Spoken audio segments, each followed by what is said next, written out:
Esta es una producción de Grupo Fórmula. El Instituto Nacional de Estadística, Geografía e Informática, el INEGI, como sabemos, dio a conocer los resultados del Censo de Población y Vivienda 2020 que, en principio, nos revelan una cifra, que somos ya 126 millones de habitantes en este país. Pero detrás de este número, que no es frío, hay varias lecturas, comentarios, reflexiones de lo que hoy es México. Y para ello, de viva voz, Francisco Abundis, director general de Parametría, el referente de la opinión pública en México. ¿Qué tanto nos dice esta cifra, mi querido Paco? ¿Cuál es el análisis que han hecho en Parametría? Te escuchamos con el gusto y atención de siempre.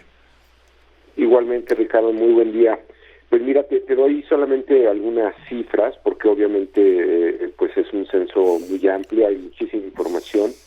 Creo que es fundamental entender quiénes somos, cómo está nuestra tasa de crecimiento, cambios de comportamiento.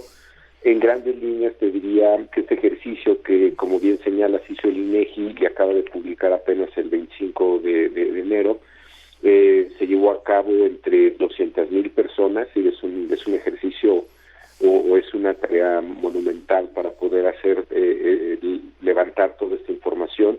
Como bien sabes, además tuvimos problemas porque lo hicieron cuando estaba empezando este periodo de pandemia, entonces tuvieron algunas dificultades, pero aún así creo que, digamos, el ejercicio habla por sí mismo, ¿no?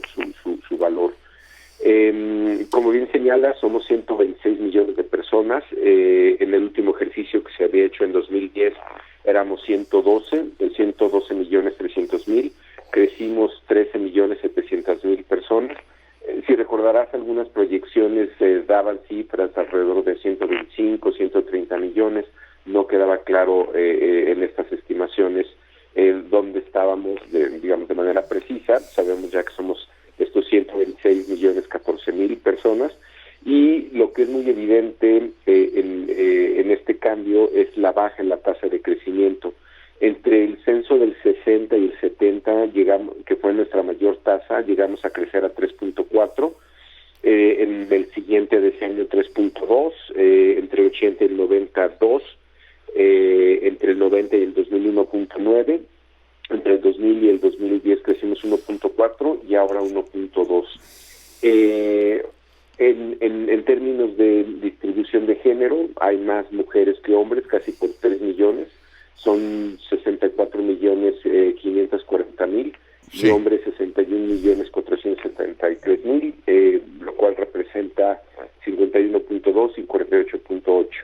Ocupamos el lugar número 11 en el mundo.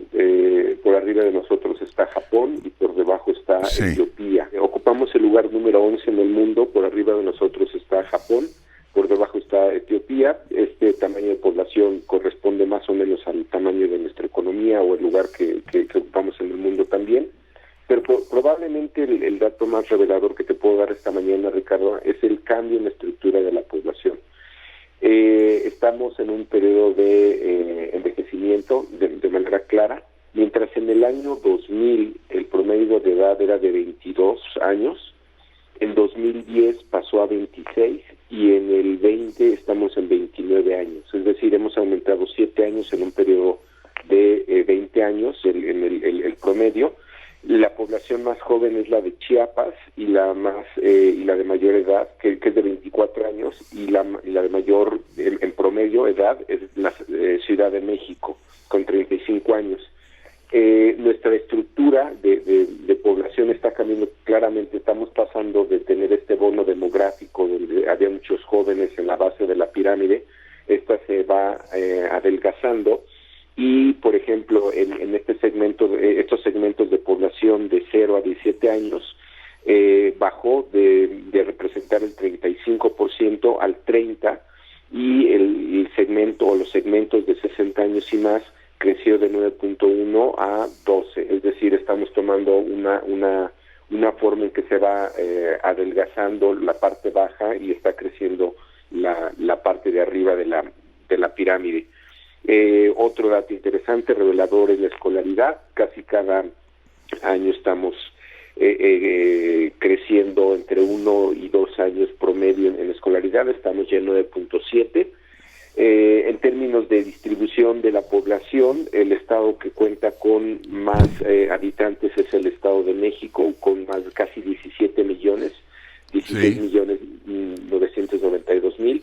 Luego vendría la Ciudad de México a 9.209.000. Y los estados con menos habitantes... ¿Cuánto es la Ciudad de México, perdón? 9.209.000. Ajá, como sí. Solo la ciudad, sabes que el área conurbada somos casi 21 millones, perdón. Pero la sola Ciudad de México son 9 millones. Y como te decía, los estados con menos población es Colima, con un poco más de 700.000, 731.000. Baja California Sur, casi 800.000, 798.000. Y luego Campeche, y digamos, va creciendo por millones ya la cantidad de habitantes en los estados. Extranjeros viviendo en México, Ricardo, interesante, somos de los países que tienen menos migración en el mundo, solamente hay 1.212.000, y de estos 65% son estadounidenses, es decir, son casi 800.000. En términos de política pública, te diría que un dato muy importante, o me parece que es clave, es la cantidad de discapacitados en este país. Está en 20 millones, lo cual representa un 16% de la población, Ricardo.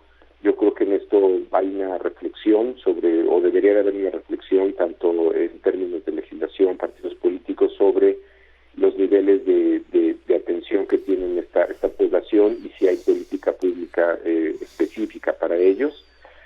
Este envejecimiento de la población que te mencioné antes tiene una consecuencia también sobre el promedio de habitantes en la vivienda. Pasamos de viviendas de 4.4 miembros en el 2000 a 3.9 en el 2010 a 3.6 en este último censo, lo cual implica que tienes cada vez viviendas con menos miembros, o probablemente gente viviendo cada vez de manera más independiente o incluso sola. Esto es como para darte una pequeña pincelada de lo que tiene este censo. Como te decía, yo creo que te puse un ejemplo de discapacitados, pero creo que es fundamental revisarlo para tomar decisiones en política pública, y yo creo que ver en perspectiva qué nos espera en esta estructura de la pirámide y cómo está cambiando nuestro bono demográfico. Como siempre, muy aleccionador escucharte, mi querido Paco. Te mando mi abrazo fraterno, y gracias, Francisco Abundis, por estas reflexiones sobre lo que somos ahora en números. Gracias, Paco. Un abrazo, Ricardo, un gusto estar contigo. Hasta pronto, gracias. Encuentra más contenido como este en radioformula.mx.